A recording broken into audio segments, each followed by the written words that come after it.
Bonjour Bruxelles, l'invité de 8h15. BX1. Bonjour Séverine de la Vallée. Bonjour Bruxelles. Députée fédérale pour Écolo. Si vous deviez choisir un jour entre le Parlement fédéral et la commune de Forêt, quel serait votre choix ? Si les Forestois et les Forestoises font le choix de me porter comme mailleur de la commune, ce sera la commune. Ce sera la commune. Alors je vous pose cette question évidemment pas de manière innocente, puisque Mariam El Hamidine, actuelle bourgmestre de Forêt, a annoncé qu'elle ne se représenterait pas, enfin en tout cas elle annonce aujourd'hui qu'elle ne se représentera pas, en tout cas pas comme tête de liste. Ça veut dire que, vous pouvez nous le confirmer ce matin, c'est vous la tête de liste écolo pour les prochaines élections communales de 2024 ? Absolument, en duo avec Alain Mougabo. Qui est échevin, Qui est déjà, échevin dans actuellement, la commune. oui, pour une première législature. Oui. Ouais, candidate tête de liste, ça veut dire candidate bourgmestre dans l'hypothèse où Écolo arriverait en première position au soir des élections communales ?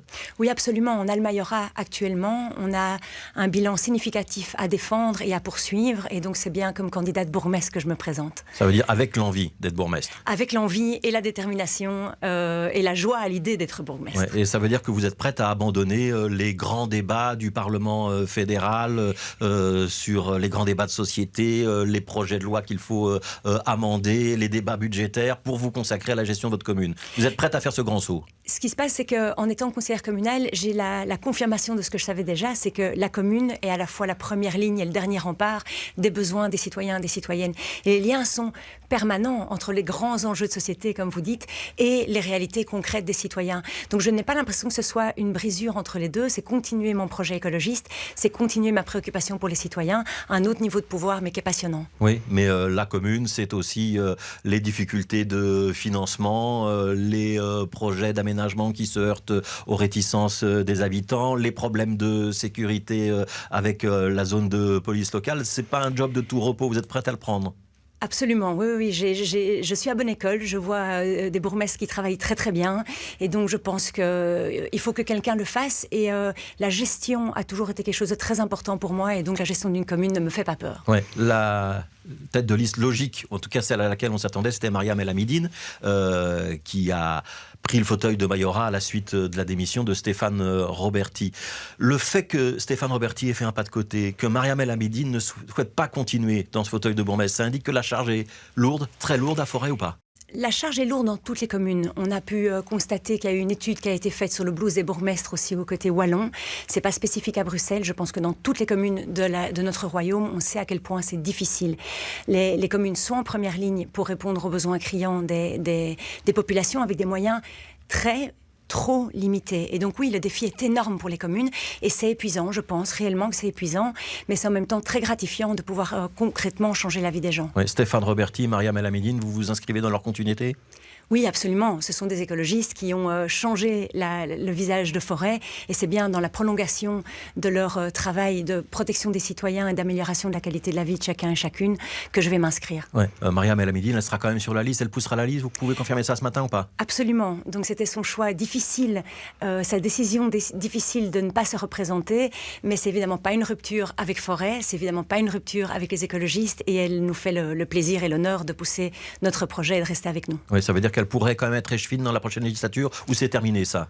Oh, il n'est pas du tout question de ça pour l'instant. Donc ça, c'est vraiment maintenant défendre un bilan et défendre un projet sur notre commune. Pour le reste, on verra. Donc tête de liste, candidate bourgmestre, les élections communales, c'est en octobre. Avant, il y a le mois de juin. Est-ce que vous présenterez quand même à la Chambre ou pas ?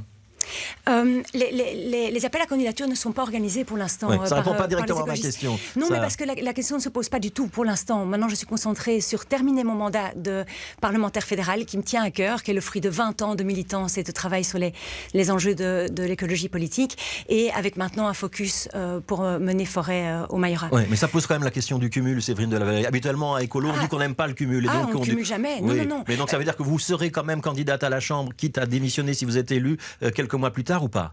Objectivement, la question ne se pose pas du tout pour l'instant sur les listes fédérales, mais ma priorité maintenant, c'est la commune. Donc vous n'allez pas répondre à ma question. Mais parce que je ne sais pas y répondre. Oui, vous avez fait référence au projet écologiste que vous allez défendre. Pour le défendre dans la prochaine législature, c'est qui le meilleur partenaire à Forêt ? Vous souhaitez rester avec le partenaire socialiste ou pas ? Je dois constater une chose, c'est que notre majorité actuelle fonctionne. Elle a la confiance entre les partenaires et c'est notamment grâce au travail de Mariam El Hamidine pour faire fonctionner cette majorité. Maintenant, comme vous le savez, ce sont les Forestois et les Forestoises qui décident au moment des élections. Et on verra comment on sort de ces élections. Mais je peux constater que pour l'instant, ça se passe bien et qu'il y a beaucoup de choses qu'on partage. J'essaye de traduire. Si la mathématique le permet, vous souhaiteriez reconduire la même majorité? C'est un débat qu'on doit encore avoir avec tout le monde. Je n'ai pas commencé à faire le tour. Alors, je voudrais prendre deux exemples concrets de ce qu'est la politique communale à Forêt. Le Marais Wills et le projet de stade de l'Union Saint-Gilloise qui pourrait déménager ses chouettes du club de foot, en tout cas sur le site du BEMT. On commence par le BEMT. On construit ou on ne construit pas ce stade de l'Union Saint-Gilloise? On sait que Rudy Vervoort et Pascal Smet appuient le projet, qu'ils veulent jouer les médiateurs avec la commune. Est-ce que si vous êtes bourgmestre, vous fermez votre porte à double tour et vous ne décrochez pas le téléphone quand ils appellent, ou vous acceptez de discuter? Non, on avait demandé la mise en place d'une task force avec les différentes parties prenantes, donc la région à mettre autour de la table, mais aussi l'ASTIB, la police et évidemment les autorités communales, pour avoir un débat ouvert et serein sur ce dossier qui est très très important pour les Forestois et les Forestoises. Donc il ne s'agit évidemment pas de fermer la porte, on a toujours été ouvert, mais on a toujours été aussi extrêmement clair sur les réserves que nous avions sur le projet qui a été mis sur la table par le club de l'Union Saint-Gilloise. Donc les Saint-Gilloise. réserves, c'est les nuisances en termes de trafic automobile et de mobilité, et aussi peut-être le problème de la tranquillité pour les riverains. Est-ce qu'il y a quand même une marge de négociation possible ou pas? Alors, nous, ce qu'on veut surtout, c'est ouvrir le débat et de se poser la question de la mutualisation des infrastructures existantes et de continuer à être ouvert à d'autres projets, à des alternatives. Donc vous êtes en train de me dire qu'il vaudrait mieux pas construire ce stade et que plusieurs clubs de foot se partagent d'autres installations. Comme écologiste, ce ne sera pas une surprise si je dis que la mutualisation est toujours la solution la plus environnementalement et socialement juste. Donc nous, on veut rester ouvert à cette optique-là et avoir un débat serein avec toutes les parties prenantes. Mais ouvert à la mutualisation, ça veut dire plutôt fermé à la construction d'un stade sur le site du BEMT. On a posé toute une série de questions, à la fois logistiques et aussi posées par la question de l'accès aux infrastructures existantes. Beaucoup de jeunes Forestois et Forestoises sont tous les jours dans le parc du BEMT pour faire leurs exercices physiques. Qu'est-ce qu'on va faire? Quelle solution on va leur apporter? Il ne faudrait pas les qu'on doit spolier. poser. L'autre dossier, le Marais du Wills, on peut y construire ou vous vous y opposerez par tous les moyens? Alors, on ne va pas s'y opposer par tous les moyens, mais il est évident que la commune avait déjà refusé, avant le rachat du site par la région, a déjà refusé par 2 fois 200 logements qui auraient fait disparaître le marais. Ce marais est un puits de biodiversité et une capacité importante à atténuer les effets du changement climatique dans notre commune. Depuis, la région a racheté ce site et, dans une large mesure, va pouvoir le protéger. Ceci étant, le monde a changé depuis et il est vrai qu'au niveau forestois, nous demandons à la région de trouver des alternatives. On en a mis sur la table. Elles existent. Il y a moyen de construire du logement et préserver le marais. Allez, on va quitter Forêt. Manifestation, notamment à l'appel de Greenpeace ce matin, dont 14 militants sont convoqués devant un tribunal pour avoir occupé des installations du groupe Fluxys. Vous les soutenez? Alors, je soutiens tous les militants et les militantes qui, chaque jour, s'organisent pour porter un message de plus de justice sociale et de plus de justice environnementale.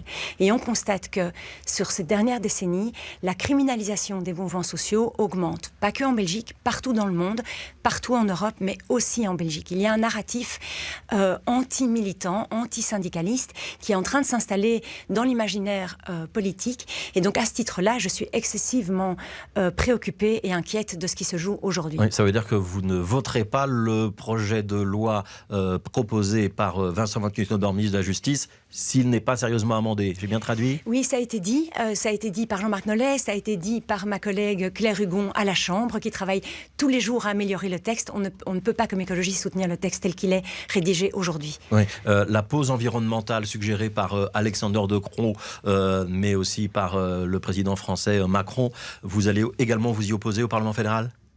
Oui, bien sûr. Alors, on n'a pas les leviers directement au Parlement fédéral pour l'interdire. Ce sont des négociations qui se font entre les régions et le niveau fédéral. Hier, ils ont encore avancé sur une solution, mais il est bien évident que faire une pause sur les politiques environnementales, pour les écologistes, est un non-sens. Même si Alexander De Croo dit sur le climat, on continue. Mais c'est sur la biodiversité, les pesticides, des choses comme ça, que là, il faut mettre le frein parce que ça nuit à nos entreprises. Je pense que M. De Croo nous montre par A plus B que sans écologistes, il n'y a pas d'écologie et qu'il y a encore encore une incompréhension dans le chef des conservateurs et des libéraux sur le fait que la nature est au centre de la lutte contre le changement climatique, mais aussi au centre de nos capacités à nous soigner, à être en bonne santé, à nous alimenter.